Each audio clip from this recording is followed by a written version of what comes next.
All right, let's jump right into this explainer. Today, we're looking at how a really complex theoretical framework, something called activity theory, actually solved a massive real-world crisis in children's healthcare over in Helsinki. We're going to see exactly how researchers and medical practitioners tackled the seemingly impossible deadlock. And the kicker? They didn't do it by just handing down top-down orders from management. Instead, they mapped out the contradictions and literally invented an entirely new way of working together. It's an absolutely fascinating look at how we learn and adapt when there are zero blueprints to follow. 29. Just let that number sink in for a second. That is the shocking number of hospital and clinic visits a single 3-year-old boy, we'll just call him Simon for now, endured in one single year. Simon was dealing with asthma symptoms, allergies, and these repeated respiratory infections. And in just a 12-month span, he bounced around between a local district hospital, a university central hospital, ear clinic, his own primary care physician, and an outpatient children's hospital clinic. 29 separate visits. He was a chronically ill kid just completely falling through the cracks of this highly fragmented, incredibly expensive medical system. You see, everyone was treating a little piece of Simon, but nobody, literally nobody, had an overview of his actual overall care. To really grasp why a kid like Simon ends up with 29 disconnected visits, you have to listen to the sheer frustration from the people on the ground. Take this quote from a local health center physician. She was responding to a case where a child got treated at the hospital, but zero follow-up information was ever sent back to her. It really highlights the absolute defensive deadlock going on between these institutions. The hospitals were blaming the primary care clinics for losing paperwork, right? And the primary care clinics were firing back, saying the hospitals were monopolizing patients and keeping them totally in the dark. It was your classic siloed system, just a bunch of brilliant, dedicated professionals trapped in a structural communication breakdown. So, to untangle this mess, researchers at the University of Helsinki brought in their ultimate detectives framework, activity theory. Now, this isn't some new fad. This framework has actually evolved over decades, specifically to tackle these kinds of institutional nightmares. It started way back in the 1920s with Lev Vygotsky, who was looking at individual actions. Then jumped to the 1970s, and Alexei Leontiev expands it to look at collective systems.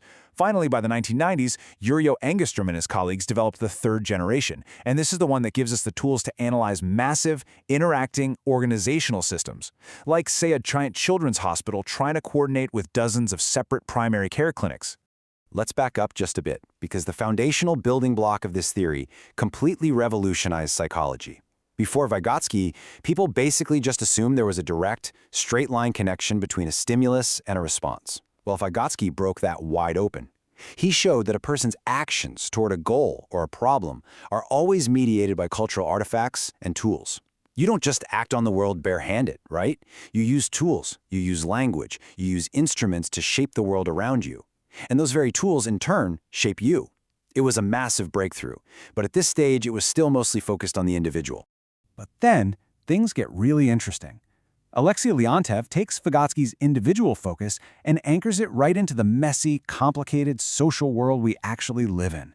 He expanded the model downward to include the community, the rules that govern that community, and the division of labor.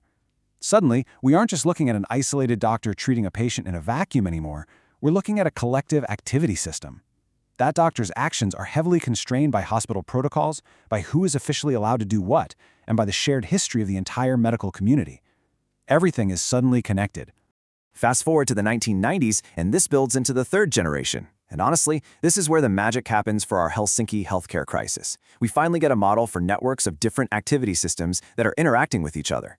Imagine the primary care clinic on one side and the massive children's hospital on the other. And smack in the middle, that's the shared object, our 3-year-old patient Simon. But here's the catch. Simon is not a static object. He's a moving target bouncing between two entirely distinct systems, and each of those systems has its own rules, its own tools, and its own division of labor. Which brings us to the million-dollar question. How on earth do you fix a system like this? You can't just herd everyone into a room and train them to follow a new manual because, well, the manual hasn't even been written yet. What they needed was something called expansive learning.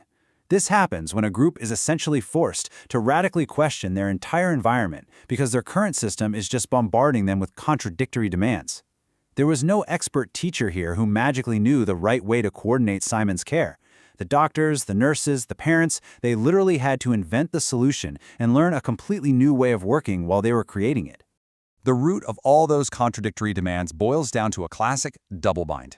Both the hospitals and the health centers were under this intense crushing pressure to be cost-effective, but their tools were fundamentally mismatched with the reality of what the patients actually needed. Think about it. The hospitals were relying on tools designed for acute isolated interventions, but the reality on the ground was a chronically ill child with multiple overlapping problems bouncing back and forth. The old tools were colliding head-on with the complex new reality, and it was causing massive friction, skyrocketing costs, and terrible fragmented care. Let's really contrast the old way of doing things with the radical new solution they had to build. The existing tools were incredibly rigid and vertical. Hospitals relied on critical pathways, which were strict, disease-specific protocols. Meanwhile, the local clinics used care relationships, which basically only cared about the patient while they were physically inside that specific clinic. Neither tool could handle horizontal collaboration across different institutions. So what the researchers proposed was a massive shift towards something they called not working. I love that term. Not working is this flexible, collaborative, rapid response network where professionals and parents practically tie themselves together across boundaries whenever needed, all based on a shared long-term plan. So how did they actually make not working a reality?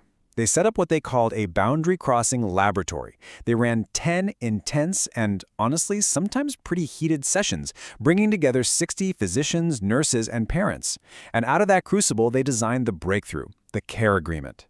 Now, this wasn't just another referral slip or a standard discharge paper. It was an entirely new tool. It's a dynamic, shared agreement that spans across the primary care clinic, the children's hospital, and, crucially, the patient's parents. It completely expanded their focus to encompass the child's entire network of care.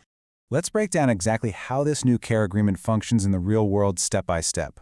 First, the child's general practitioner at the local health center steps up as the ultimate coordinator of the network. Second, if the kid needs more than just a single one-off hospital visit, the hospital automatically drafts a comprehensive care plan. Third, and this is key, they don't just dictate this plan from on high. They sit down and negotiate it with the parents and the GP until everyone is fully on board with who does what. And finally, automatic feedback is instantly shared across all parties after any unplanned visits. It completely levels the playing field, no single institution dominates, and nobody can pass the buck on the child's care. Now, getting to that elegant four-step solution, yeah, it was definitely not a walk in the park. It followed a very specific cycle of expansive learning mapped out by Engstrom.